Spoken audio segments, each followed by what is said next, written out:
Trophy জেতার পর অনেকে থেমে যান, মেসি থামেননি। 2022 ডিসেম্বরে লুসাইল স্টেডিয়ামে যখন বিশ্বকাপ ট্রফি হাতে তুললেন, মনে হয়েছিল ফুটবল নিজেই একটা দীর্ঘশ্বাস ফেলল। 15 বছরের প্রশ্নের উত্তর মিলল।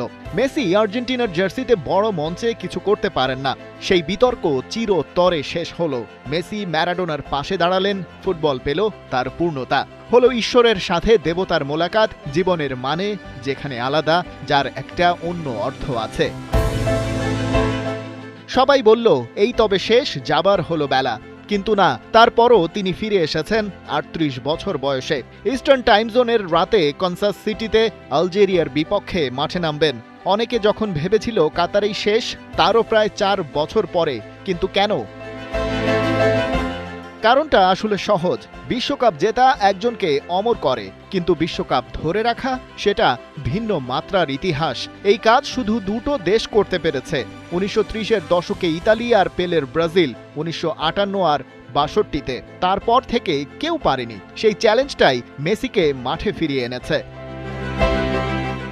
আলজেরিয়ার বিপক্ষে নামার আগে বিশ্বকাপে তার নামের পাশে 13 গোল 8 অ্যাসিস্ট, টোটাল ইনভলভমেন্ট 21, মাঠে ছিলেন প্রায় 2500 মিনিট। তবু এই মেসি কাতারের মেসি নন। 4 বছর আগে মাঠে নামতেন সময় ফুরিয়ে যাওয়ার তাড়া নিয়ে। প্রতিটা ম্যাচ যেন ব্যক্তিগত লড়াই, প্রতিটা মুহূর্তে পুরো ক্যারিয়ারের ভার। এখন সেই চাপ নেই, তার জায়গায় এসেছে একটা শান্তি।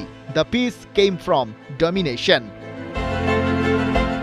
মেসি এখন শুধু আর্জেন্টিনার সেরা খেলোয়াড় নন, LM10 সেই মানুষ যাকে ঘিরে পুরো একটা প্রজন্ম তৈরি হয়েছে। নিকোলাস পাজ, ভ্যালেন্তিন বার্কো, যারা ছোটবেলায় তাকে দেখে বড় হয়েছেন, হারের যন্ত্রণা দেখেছেন, তার অবসর ঘোষণা আবার ফিরে আসা দেখেছেন। তাদের কাছে মেসির পাশে ড্রেসিং রুমে থাকাটা স্বাভাবিক কোনো ঘটনা নয়, বরং একটা ইতিহাসের সামনে দাঁড়ানো।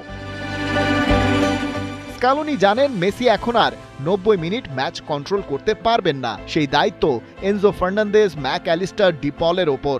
তাদের কাজ একটাই, মেসির জন্য মোমেন্টাম তৈরি করা।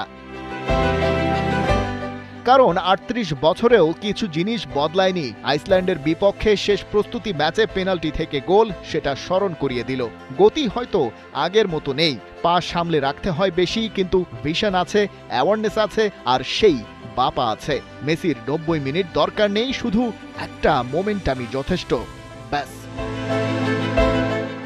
এত কিছুর পরেও একটা কিন্তু রয়ে গেছে। স্কালোনির সাফল্যের পেছনে স্কোয়াডের ধারাবাহিকতা। কাতারের বিশ্বকাপ জয়ী স্কোয়াডের 17 জন সদস্যই এবারে পা রেখেছেন কানসাস সিটির ট্রেনিং বেজে। লুসাইলের ফাইনালিস্টদের মধ্যে কেবল অবসর নেওয়া আনহেল ডি মারিয়া নেই। যেখানে ব্রাজিলের গত বিশ্বকাপের মাত্র 11 জন আর ইংল্যান্ডের মাত্র 9 জন খেলোয়াড় এবারের টুর্নামেন্টে টিকে আছেন, সেখানে স্কালোনির বর্তমান স্কোয়াডের 16 জনই একসঙ্গে খেলছেন সেই 2021 কোপা আমেরিকা থেকে। এই অতি পরিচিতি যেমন আত্মিক বন্ধন তৈরি করেছে, ঠিক তেমনি বয়ে এনেছে বয়সের ক্লান্তি। 9 জন মূল খেলোয়াড়ের বয়স 30-এর ওপরে। অধিনায়ক মেসি 39 বছরে পা দিচ্ছেন তার রেকর্ড 6 নম্বর বিশ্বকাপে। দলের গড় বয়স 29+। এছাড়া 2024-25 সিজনে শুরু থেকে এ পর্যন্ত মিডফিল্ডার এনজো ফার্নান্দেজ এবং স্ট্রাইকার হুলিয়ান আলভারেজ ক্লাব ও দেশের হয়ে খেলেছেন 121টি করে ম্যাচ। এই ধকলের মাঝেও ওরা কি মেসিকে এনে দিতে পারবে সেই কাঙ্ক্ষিত মোমেন্টাম? কেউ না দেখা পাস, কেউ না বোঝা মুভমেন্ট, কেউ না পারা ফিনিশ। এই বিশ্বকাপে আর্জেন্টিনা যদি ট্রফি ধরে রাখতে পারে, রোনালদো, পেলে, ম্যারাডোনা কেউই সেই জায়গায় পৌঁছায়নি। মেসি পৌঁছাবেন কিনা, উত্তরটা মিলে যাবে এই জুলাইয়েই। খালিদ জামিল, 71।